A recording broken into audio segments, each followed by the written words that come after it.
Hello বন্ধুরা, পুজোর মাসে লক্ষ্মীর ভাণ্ডার ও কৃষক বন্ধুর টাকা কবে ঢুকবে? মা বোন ও কৃষকদের সুখবর দিল পশ্চিমবঙ্গ সরকার। পশ্চিমবঙ্গ সরকারের জনপ্রিয় প্রকল্প লক্ষ্মীর ভাণ্ডার রাজ্য ও দেশ জুড়ে প্রশংসা পেয়েছে। পশ্চিমবঙ্গ সরকারের এই প্রকল্পের মাধ্যমে বাংলার প্রায় 1.5 কোটি মা বোনেদের প্রতি মাসে আর্থিক সাহায্য পেয়ে থাকেন। অন্যদিকে কৃষক বন্ধু প্রকল্প কেন্দ্র সরকারের প্রধানমন্ত্রী কিষাণ যোজনার মতো কৃষকদের আর্থিক সাহায্য প্রদান করে থাকে। কিন্তু পুজোর মাসে এই দুই প্রকল্পের টাকা কবে পাবেন, এই নিয়ে সকলের জিজ্ঞাসা রয়েছে। তাই এই দুই জনপ্রিয় প্রকল্পের টাকা কবে পাবেন এই প্রতিবেদনে আলোচনা করব। তাই ভিডিওটি সম্পূর্ণ দেখুন এবং যদি ভিডিওটি ভালো লাগে অবশ্যই চ্যানেলটিকে সাবস্ক্রাইব করে একটি লাইক করে আমাদের পাশে থাকবেন। চলুন কি বলা হয়েছে দেখে নেওয়া যাক। গতকাল পশ্চিমবঙ্গ সরকার লক্ষ্মীর ভাণ্ডার প্রকল্প নিয়ে নতুন বিজ্ঞপ্তি জারি করেছে। নবান্ন। পশ্চিমবঙ্গ সরকারের প্রকাশিত বিজ্ঞপ্তিতে অর্থ দপ্তর জানিয়েছে অক্টোবরের প্রথম সপ্তাহে উপভোক্তার ব্যাংক অ্যাকাউন্টে টাকা জমা হবে। যদিও এর আগে রাজ্য সরকার ঘোষণা করেছিল সেপ্টেম্বরের শেষ সপ্তাহে টাকা দেওয়া হবে।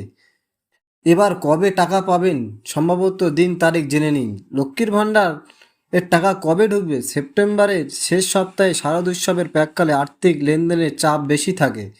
রাজ্য সরকার বিভিন্ন দপ্তরে বেতন ও অন্যান্য অনুদানের লেনদেন চলে। এই সময়ে বিপুল সংখ্যক লেনদেনের চাপ কমাতে সরকার এই সিদ্ধান্ত নিয়েছে। নবান্ন নিশ্চিত করেছে অক্টোবরের প্রথম সপ্তাহে নির্দিষ্ট দিনে টাকা জমা হবে। উপভোক্তারা যাতে কোনো অসুবিধায় না পড়েন সেই জন্য প্রশাসন সতর্ক রয়েছে। এই পরিবর্তন কেবল প্রশাসনিক সুবিধার জন্য করা হয়েছে। লক্ষ্মীর ভাণ্ডারের সুবিধা ও প্রভাব। লক্ষ্মীর ভাণ্ডার প্রকল্পের মাধ্যমে সাধারণ পরিবারের মহিলারা মাসিক ভাতা পান। সাধারণ শ্রেণীর মহিলারা মাসে 1000 টাকা এবং তপশিলি জাতীয় উপজাতির মহিলারা 1200 টাকা করে পান। এই অর্থ সরাসরি ব্যাংক অ্যাকাউন্টে ট্রান্সফারের মাধ্যমে তাদের অ্যাকাউন্টে জমা হয়। আপনারা ইতিমধ্যেই জানেন আপনাদের টাকা দেওয়ার প্রস্তুতি শুরু হয়ে গেছে। প্রতি মাসের 1 তারিখে এই টাকা দেওয়া হয়, তবে ছুটির দিন হলে পরবর্তী কর্ম দিবসে জমা হয়। এই প্রকল্পে বাংলার মহিলাদের মধ্যে ব্যাপক জনপ্রিয়তা অর্জন করেছে, যা সাধারণ মধ্যবিত্ত পরিবারের আর্থিক চাপ কমাতে অনেকটাই সাহায্য করছে। লক্ষ্মীর ভাণ্ডারে আরও নতুন মহিলারা যুক্ত হয়েছেন। জুলাই ও আগস্টের পাড়ায় সমাধান তথা দুয়ারে সরকার ক্যাম্পের মাধ্যমে লক্ষ্মীর ভাণ্ডারের প্রচুর পরিমাণ মহিলা নতুন করে আবেদন করেছেন। তাই ডিসেম্বর থেকে আরও কয়েক লক্ষ মহিলা লক্ষ্মীর ভাণ্ডারের সুবিধা পাবেন। এই প্রকল্পের পরিধি আরও বাড়ানোর পরিকল্পনা করছে সরকার। এটি আরও বেশি মহিলাকে আর্থিক স্বনির্ভর করে তুলবে। নবান্ন নিশ্চিত করেছে কোনো যোগ্য উপভোক্তার টাকা আটকে থাকবে না। প্রশাসনের লক্ষ্য হলো সমস্ত সুবিধাভোগীর সময়মতো অর্থ প্রদান করা। এই প্রকল্পগুলি রাজ্যের সামাজিক উন্নয়নে বড় ভূমিকা পালন করছে।